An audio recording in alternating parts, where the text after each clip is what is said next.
Hello everybody and welcome back to another money making video. Today we're going to be going over interesting, unique, or weird money makers that a lot of people won't know about, and specifically focused at lower level accounts. Now pretty much all of these methods will not have very high skill requirements to complete. Now keeping in mind that these are kind of strange methods, they're not going to be optimal, they may not always work, but they are interesting and can be pretty fun.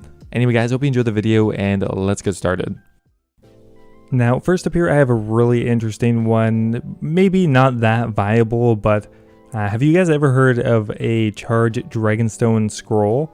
Well, I've never used this item, I've never heard of this item, but what it does is actually will charge an entire inventory of Dragonstone items up to a tier 4 or charge 4, which actually allows you to get a pretty decent margin in some scenarios by going from uncharged glories to glory 4s. Now unfortunately it doesn't give you a fully charged glory, combat bracelet, or skills necklace, but there's still a decent margin, and considering the scrolls are about 300 GP each, it's only an extra 10 GP to charge it, which means like in this case there was like a 200 GP margin. I just checked it now, there was maybe a 150 GP margin.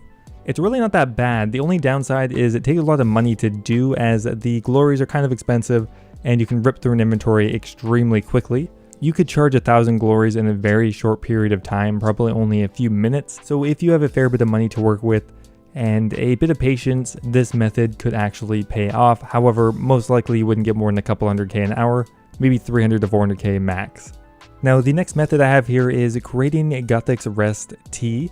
It's kind of a click-intensive process, however it can be reasonably profitable if the margins are good. Now the only requirement to making this tea is level 18 herblore, as well as the completion of one small favor. Now the only thing that makes this method annoying is you have to add quite a few ingredients to make the tea. You need a bowl of hot water, an empty cup, 2 guam leaves, a harelander, and a marentil, and they all have to be added in a specific order. First up, you want to use the bowl of water on the empty cup, then 2 guams, a marentil, and then a harelander, and that will create a Gothics rest 3.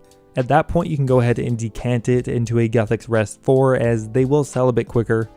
On average you're going to be getting between 500 GP and 1000 GP per tea that you make, which means you can get around 300k to 400k an hour, plus a bit of herblore experience as well. You'll be getting around 30k herblore experience, which isn't great, but considering you're actually making money, it's pretty rare for herblore.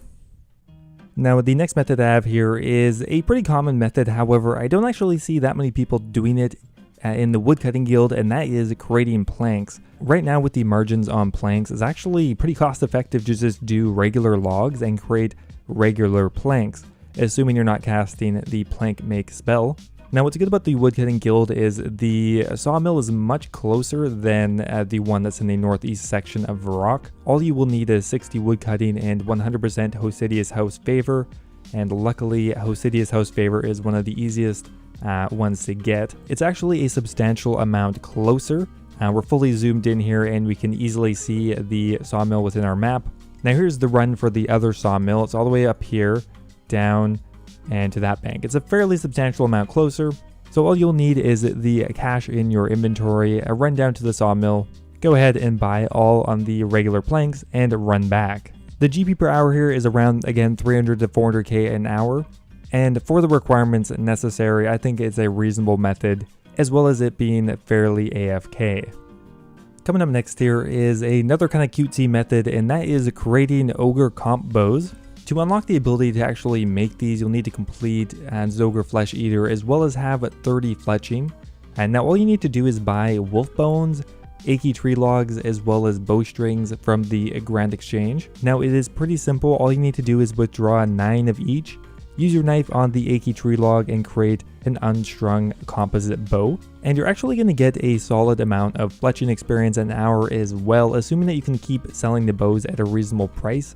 And then just go ahead and string the bows after, which once again will give you 45 experience each. This method's actually pretty decent. Right now I'm getting around 600 GP in profit per Ogre bow, and the requirements are really low. The only problem is getting a hold of some of these ingredients can be slow at times, like the wolf bones or the achy tree logs, but I bought them right away and we're still getting an excellent margin. And you could easily get another 80 to 90k fletching experience an hour, which is quite good. All right, we'll just see how much we can instantly sell these for. And oh, perfect. and we sold them for $14.34, which means we made an easy 10k on those bows. So overall, maybe 400 to 500k an hour, assuming that you can sell all the ingredients in a timely manner. Now, another extremely easy money-making method you can do at a fairly low level is creating unfinished Theremin potions. To create one, you'll just need a herblore level of 12, I believe, and it's really simple. Just use the two ingredients together, Therimins on the vial of water, and you'll create a Theremin potion unfinished. Now, these end up being a lot more valuable as people want them for herblore and they don't really want to wait to create them themselves. You can see that each Theremin potion is worth 262 and each Theremin is worth only 190, which means you're going to make around 50 to 60 GP on each Theremin potion. And you can make quite a few of these an hour. Most likely you'll get around 200 to 300k an hour. It can be done at a very low level and it doesn't require much money to do. The only drawback is you're not actually going to be getting any experience for doing it. Now, next up here, we have a shop money-making method. You will need to complete Fremenic trials at the very least, I believe, to access this shop. It's located on Yatitso, and you need to talk to Hring, God, these names. Basically, what you want to buy is mainly the gold ore. As we can see, the value on the Grand Exchange is actually 314, and the gold ore is only worth 165 at the shop. We could also consider buying the coal or even the iron. Depends on how quickly you want to run back to the bank. You'll notice that the ores respawn very quickly in the shop, so there's not a huge problem with multiple people switching between worlds and whatnot. That being said, world hopping would be ideal. Let's just have a quick look at the price checker. We'll go ahead and put in everything. Just that inventory is worth 3k alone. And luckily the bank is located very closely. You can just run back and forth quite easily. A very simple method. You won't need too much money to do this as the ores are fairly inexpensive. I would say this method is around 300k an hour. Low stress, pretty AFK, and you don't even really have to hop worlds that much. There is another shop that is pretty profitable to buy from, and that is Razmir's Builder's Shop. You will need to complete the Shades of Morton quest as well as the precursor ones to get into Morton. However, once you have done that, we can talk to Razmir and go to the builder store and buy out all of his planks. For one, the planks are worth 1 GP in the shop, and on the Grand Exchange there were 236, which is pretty good.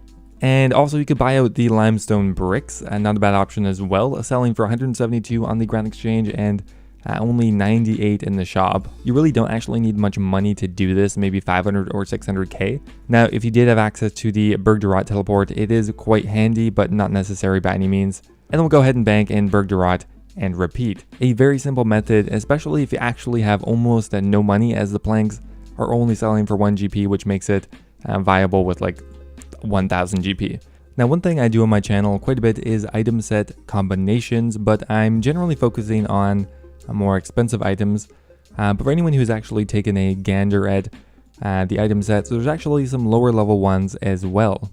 Some of the cheapest ones being the green Dragonad set, the blue Dragonad set, well, any of these really. You could create a super combat potion sets, although I don't know if anyone buys those. There are party hat sets, which are pretty cheap, Halloween mask sets, and some of these lower level page sets are pretty cheap as well. Now, this can be done at any level. However, some of these can be done at a very low cash amount as well. Now, around 10 minutes ago, I put an offer in for each of the pieces of a green Dragonad set.